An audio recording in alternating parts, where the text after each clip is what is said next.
the Ellen situation. Yeah. You know, people found out that Ellen was mean, and all these people came out and said, Ellen's actually a bitch. And then we're like, oh, Yeah. I can't believe it. And she lost everything. She fell apart, disappeared, because people found out that this character that she was portraying in a half an hour on a television show is not really who she was. My buddy Greg, who was one of her writers, was like, she's a piece of shit. And he was like, she's a monster. All these staffers started to come out, not for nothing, but I know a guy, I know him very well, whose sister worked for her, who said, you were not allowed to make eye contact with Ellen in the halls of that show. If you saw her, this is not a nice... Joe Rogan and Megyn Kelly have teamed up to reveal sides of Ellen DeGeneres the world has never seen. What secrets lie behind that signature smile? Is it just charming dance moves, or something a lot more unexpected? Spoiler alert, it gets awkward, clumsy, and downright hilarious. Stick around, because this tea is not just hot, it's spilling everywhere. If you thought daytime TV was dull, think again. Jesus, Ellen's rough. That's Ellen a is rough like one. an old... But it's a rough one now. It's a rough one now because she was running Abu Ghraib in the back of her show. It led to article after article of people being like, Ellen's a bitch. Ellen is a nasty person. You know that strange feeling when someone seems too perfect? Too kind, too polished, too adored?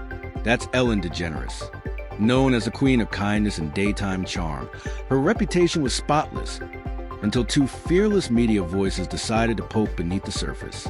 Enter Joe Rogan and Megyn Kelly.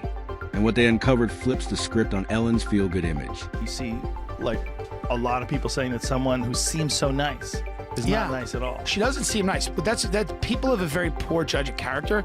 She doesn't seem nice. It seems forced. People that are like that all the time, she doesn't seem nice. It's very forced. And whatever, you're allowed to be a right. You're allowed to be nasty to people. You're accomplished. You're a comedian. You did the whole thing.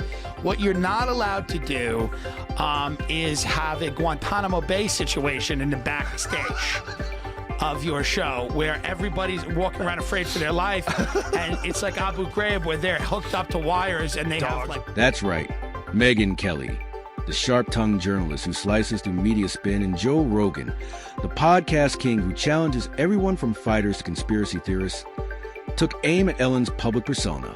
Spoiler, it didn't go smoothly. It got messy, awkward, and even funny in the most unexpected ways. Question for you on this. This is perfect for you. Because I'm seeing this week that there is an attempted comeback by somebody who did not cross one of those fateful lines of the misstepping on their sacred cows of gender or race or sexuality. Yeah. But she was said to be a nasty biatch, and that's Ellen DeGeneres. Yeah. So her show got canceled after she had this testy exchange with Dakota Johnson, where something happened where Dakota said, oh, I had this birthday party, and Ellen said, well, why didn't you invite me? You didn't invite me. And she said, like, no, I did invite you, Ellen. That's not what happened.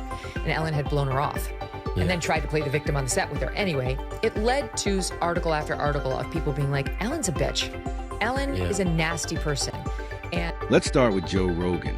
His podcast isn't just a platform anymore. It's a cultural magnifying glass. So when whispers about Ellen's backstage behavior reached him, Joe's BS radar kicked in. He started wondering, does a nice girl image really match the stories behind the scenes? His gut told him something didn't add up. Staffers started to come out, not for nothing, but I know a guy, I know him very well, whose sister worked for her, who said, you were not allowed to make eye contact with Ellen in the halls of that show. If you saw her, this is not a nice person. So she eventually got canceled, but now she's coming back. She's got a Netflix special. That's the right response. Yeah. She's got a Netflix special. And here's the capper. On the promo, and apparently there's now articles out about from people who have seen the preview, she plays the victim. Joe didn't just dabble in gossip. He dug deep. He looked into the toxic work culture rumors from Ellen's show, the kind of environment where smiles were forced and kindness was scripted. That contrast, the bubbly TV host versus the cold backstage reality, was hard to ignore. And Joe used it to call out a bigger issue, celebrity kindness as a brand.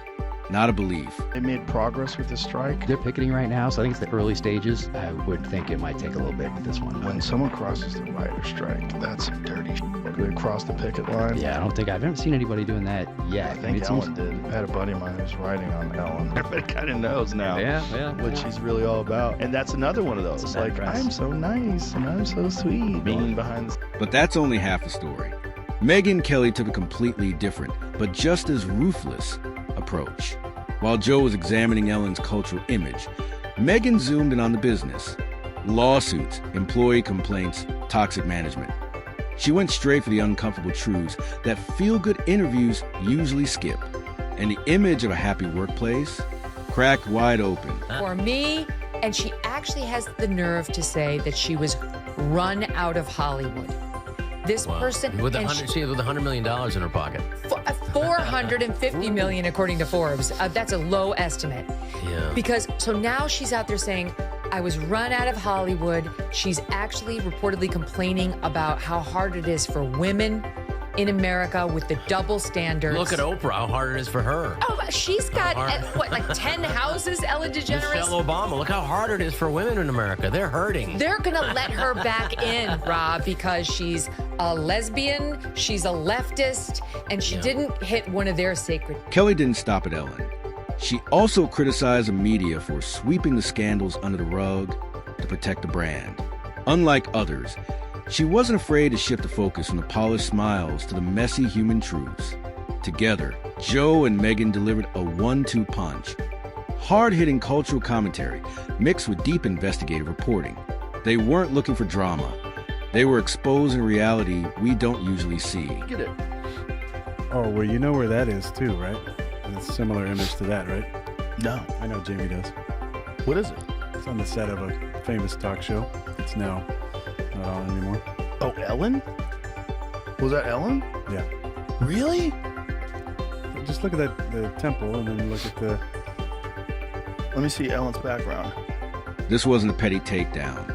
It was like watching someone reveal the magic tricks behind a glamorous stage show. Joe and Megyn became the brutally honest friends who tell you the truth, even when it stings. Ellen's perfect kingdom started to look less like a fairy tale and more like a scripted illusion. And suddenly, every celebrity kindness brand looked a bit more suspicious. Leftist, and she didn't hit one of their sacred cows. Nastiness, that's their bread and butter. Well, I think everyone...